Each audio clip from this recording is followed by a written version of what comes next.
Hello and happy Monday, everybody. It was beautiful outside, but some serious thunderstorms are coming through the area. We'll get you all the latest information. While investigators look into a collision between a Navy ship in Japan and a container vessel, we're talking with someone live who knows those ships inside and out. And Amazon is going to buy Whole Foods. What does that mean? We'll let you know. This is News Center now.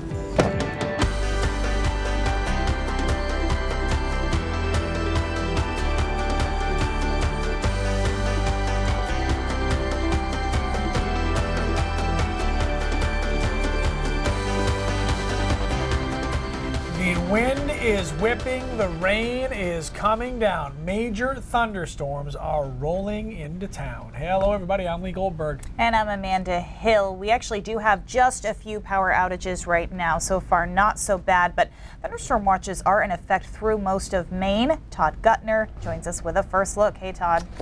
Yeah, Lee, Amanda, good to see you on this Monday evening. It looks like things are going to go downhill pretty quickly this evening. Been following some thunderstorms over in New Hampshire, and they're now starting to cross the border.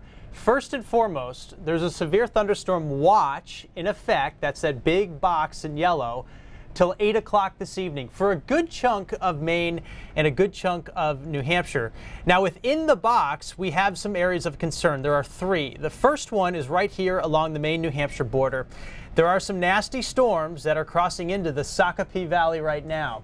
Places like Cornish, places like Bridgeton, places like Parsonfield. You're going to get hit hard with some thunderstorms. They're moving to the northeast at about 25 miles per hour, and they're capable of damaging wind. They're capable of frequent cloud-to-ground lightning and also some small hail in there, too. Another area of concern is up here in the central Maine highlands. A little while ago, that little red box you see there, that's a rain problem. We had some flooding issues there, some flash flooding, and there still are for another hour or so. That clusters now into Millinocket, and you're getting a lot of lightning there. No warning on that line as it moves in. Speaking of lines, look how fierce this one is up along the Canadian border. This is putting down some torrential rain along the Canadian border, the lakes, and on up into the Allagash. Flash flooding likely in some sections there as well. We'll continue to follow these closely, and I want to show you an hour-by-hour forecast because you're probably wondering, okay, when are they getting to the bigger cities like Portland, Lewiston, Augusta, Bangor, Bar Harbor? Well, Bar Harbor, you're probably going to avoid the nasty stuff because it was so cool and the fog held pretty firm most of the day. Well, this evening, we're going to see these storms work to the east pretty quickly. By 6 o'clock into Sebago Lake again. 7 o'clock, grazing Portland, hitting Lewiston and Augusta. And then finally, by 7, 8 o'clock, getting to the coastline. And as they sweep east, they will weaken. But overnight tonight, there's a pretty good chance that we have one or two more rumbles later on. And following that, another chance for thunderstorms tomorrow with a secondary cold front. So a lot going on this evening. We'll continue to track these storms and give you the latest. Amanda and Lee, back to you. All right, Todd, thank you very much. Investigators say a U.S. naval ship may be at fault for a crash that killed 7 sailors. The USS Fitzgerald collided with a container ship off the coast of Japan over the weekend. This morning, the Navy said it recovered the bodies of 7 sailors who were missing. The youngest was 19 years old. There are still many unknowns this early into the investigation, and people are asking, how'd the two ships not even be able to see each other, or why did it take so long for officials to respond to the emergency situation? The captain is now out of the hospital and will be interviewed by investigators.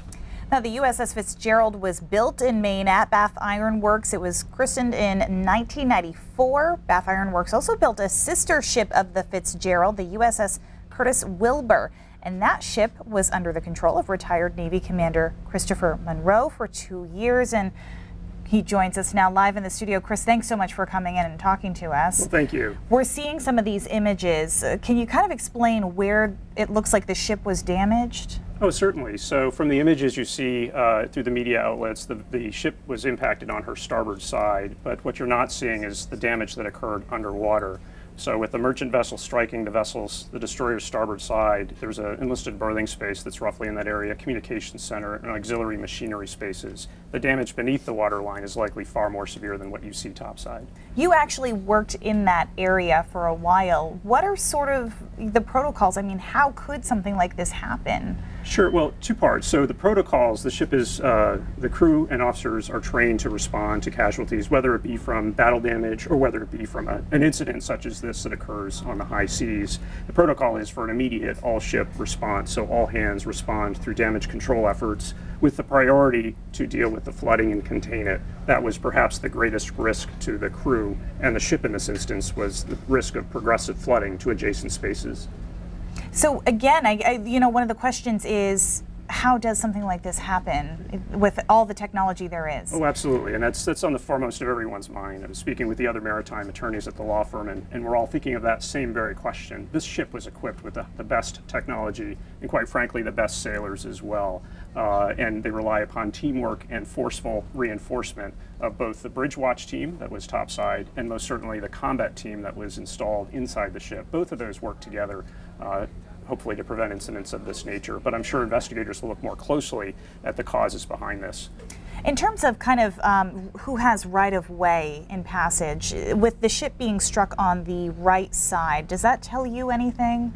Well, certainly investigators will look closely at that aspect of it. Obviously, conduct of vessels like this are governed by international rules and conventions, and there is a protocol by which ships maneuver to avoid a risk of collision, as occurred here. So I'll leave it to the investigators to give specifics on causes of this particular incident, and I'm sure that fact that the vessel was struck on her starboard side will be among the many factors looked at in this incident. You have a pretty interesting experience because you were there at a specific time, and so you have some experience with the emergency personnel out there. Oh, absolutely. This incident occurred off the coast of Japan, and I served on a sister ship of the same squadron from 2010 to 2012. So in the middle of that, in March of 2011, was the incident that occurred at the nuclear power facility, so we were part of the response team. Required partnership with our allies in Japan and the Japanese Maritime Self-Defense Force and their Coast Guard to assist them, arguably at their time of greatest need. And it was reassuring to know that that partnership is still strong today, and to having their assistance in assisting the crew members of the Fitzgerald after the incident occurred. All right, we'll see what comes out of this investigation. Chris Monroe, thank you for joining us. My pleasure. Thank Lee? you. All right, guys, thank you. Still to come on now. We didn't have it grown up, so why do they need it? How young is too young for a smartphone? Some people think it shouldn't be a parent's decision, but instead regulated by the government. We'll talk about that coming up. And a grocery store owned by an online retail giant, how will that work? We'll take a look at Amazon's plans to buy Whole Foods. All right, get ready, folks. How young is too young for a cell phone? One group in Colorado says it should be against the law for anybody under the age of 13 to have a smartphone. It's a citizens' ballot initiative led by a parent of 2 children. He says he sees how distracting it's become for his kids, and it could be bad for their psychological development. The proposed ballot question would start collecting signatures soon. If this passes, the Colorado law would be the first of its kind in the country. This is the part of the show where we would like you to give us your opinion. Should the government put age restrictions on smartphones? So go to pulse.newscentermaine.com to vote, or open up the mobile apps on your phone and select the Pulse tab. The poll will be live until the end of the show when we reveal the results. We know it's a subject many of you have an opinion about. Lots of people already weighing in on Facebook today. Wendy, we'll start with her, says no one under the age of 16 needs a cell phone. It's bad parenting to allow kids to get addicted to video games. They should just go outside. Paul says contacting your child whenever you want is extremely valuable, but there should be restrictions on internet or games. And Diana says the government should butt out. It's all the parents' choice. Well, I will tell you this. There is value to being able to get in touch with your child, especially if you are on child pickup, like I am quite a bit, and kids are at different schools. Hey, I'm running late or whatever. You want to be able to have that conversation with them. What I don't want is my kids using their phones while they're in school. That's where it comes up. Yep, and I think that's where a lot of teachers agree with you. We talked to a few more people to get their thoughts, including a teacher who says she sees kids in 2nd grade using phones.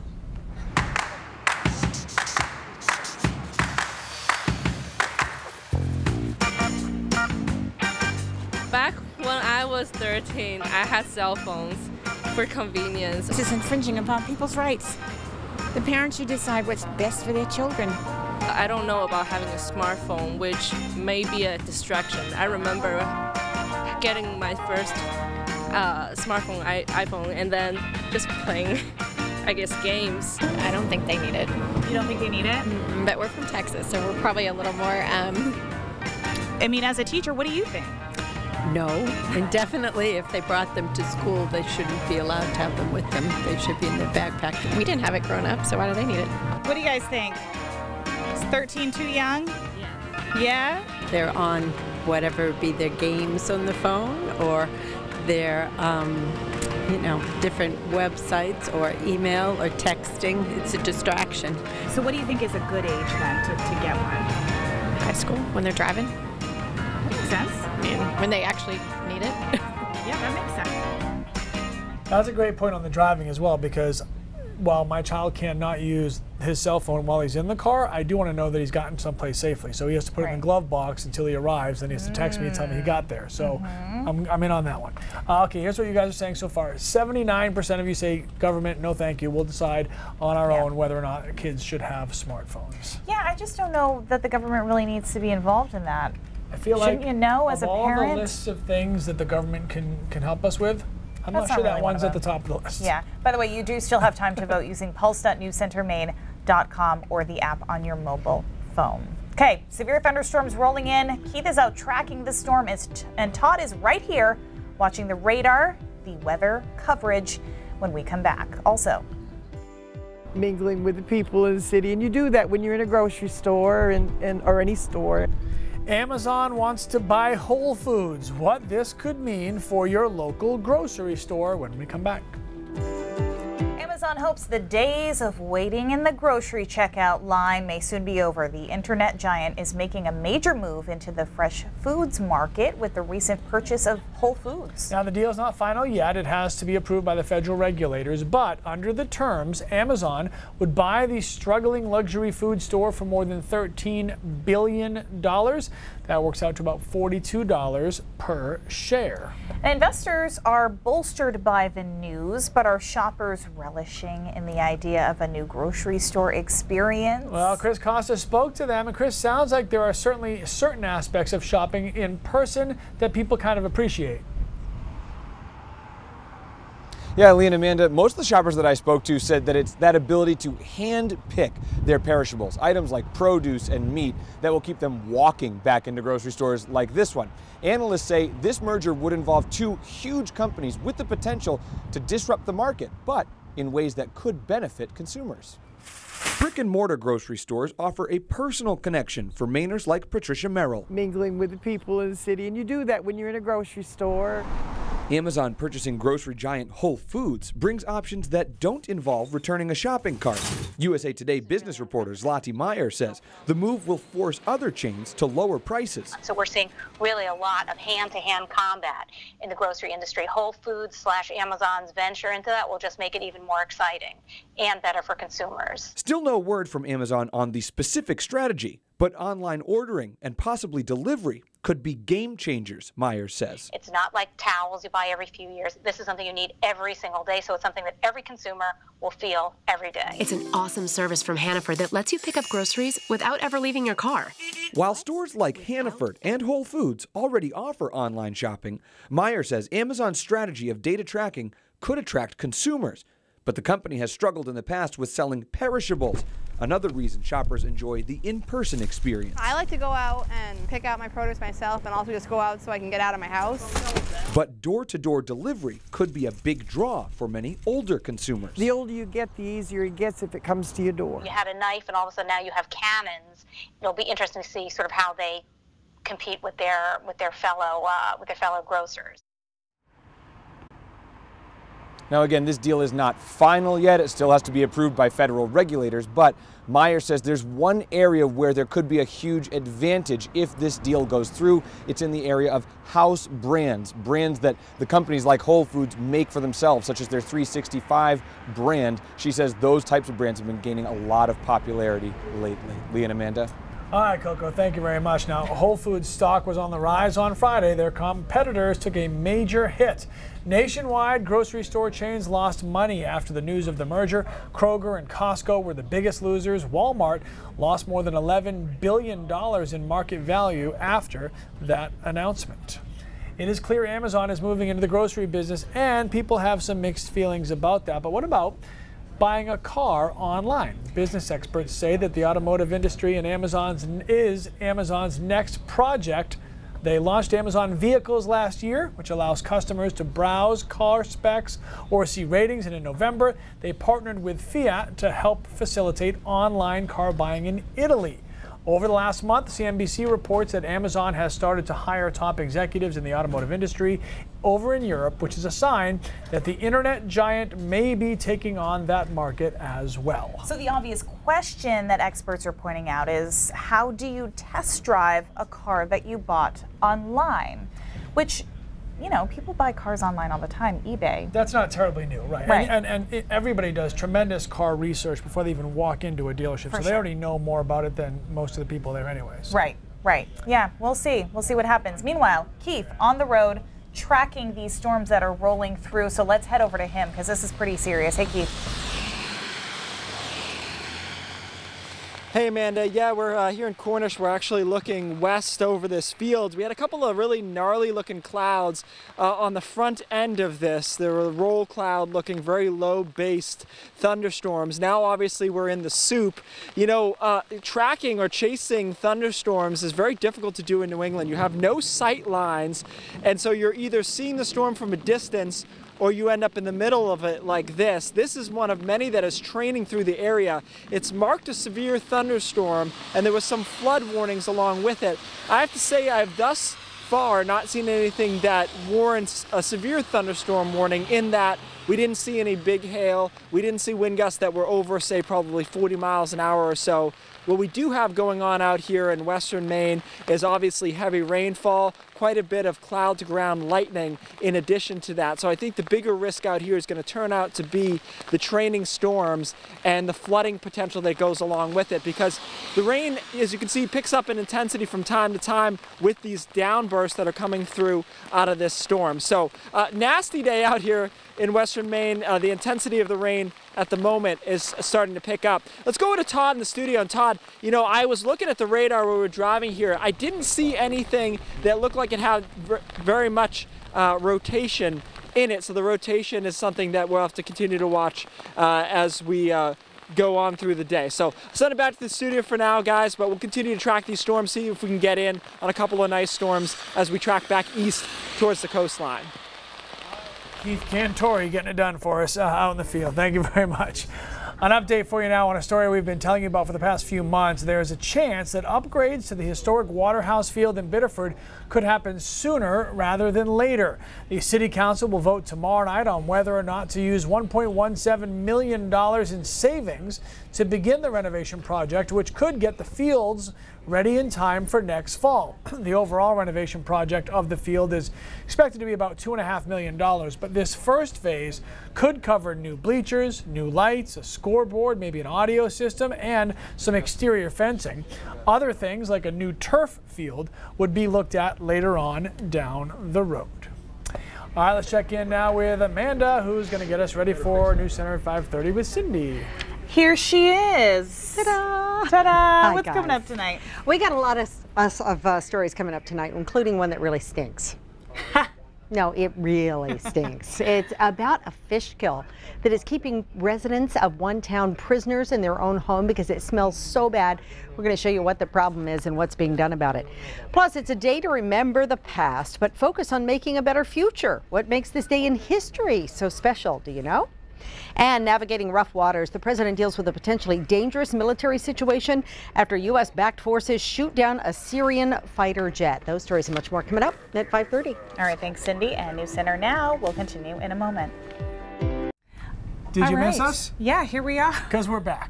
Whatever happened there. It was such an anticipated segment that we had to give you a dramatic delay Okay. These are the pulse results. Yes, the pulse results. We're taking a pulse on how Mainers feel about kids and smartphones. Should the government put age restrictions on them? You guys have been weighing in using your smartphones and your pulse tool online and on your app, and it says 83% of you say, no, thank you, we'll do it ourselves, government, and 17% of you say, okay, government, we'll take your help here. So, not surprising based on the comments we've been getting on and Facebook. all the comments are all about that the government doesn't need to step in on this, and that it's really up to the parents to regulate not just the use of a cell phone in general, but smartphones specifically, because there was a lot of online debate with you guys over cell phone versus smartphone. They're not the same. I mean, they're the same thing technically, but the use of them to get in touch with your kid is one thing. To have them sitting there playing video games all day is another thing, and those are two separate arguments. So. Right. All right. A lot of you also talking about the thunderstorms moving in, and for that, we will head over to Todd Gutner for a quick check on what's going on. Yeah, speaking of dramatics and drama, that's what we have going on outside in some places with these thunderstorms. You pop up the radar, you can see that we have this expanding line segment, Boeing segment, which is telling me that there's some pretty good wind with this right now. As you can see from Lewiston and the Oxford Hills, all the way down through Sebago Lake, and then into northern York County, we have some of these storms working through. I'm going to put a little storm track on this for you. This line is moving to the north and east really quickly at about 50 miles per hour, but it's only making eastward progress at about 20 miles per hour. So that part of it's moving very slowly. So don't expect much action along the coastline until about an hour, hour and a half from now. So it's still pretty late in the evening, as we talked about earlier this morning.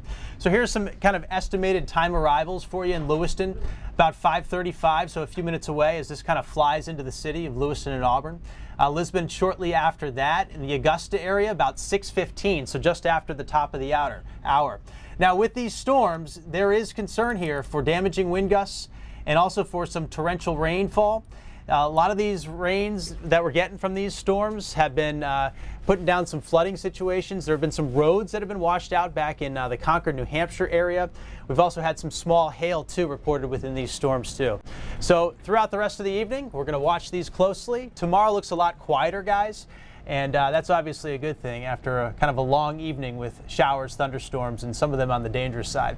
We'll keep an eye on them for you, and we'll see you again in the next half hour. All right, guys, and as Todd said, certainly stay tuned to us online, on the air, wherever you have hopefully power still, and all the latest on the thunderstorms constantly throughout our platforms. News Center at 5:30 starts right now.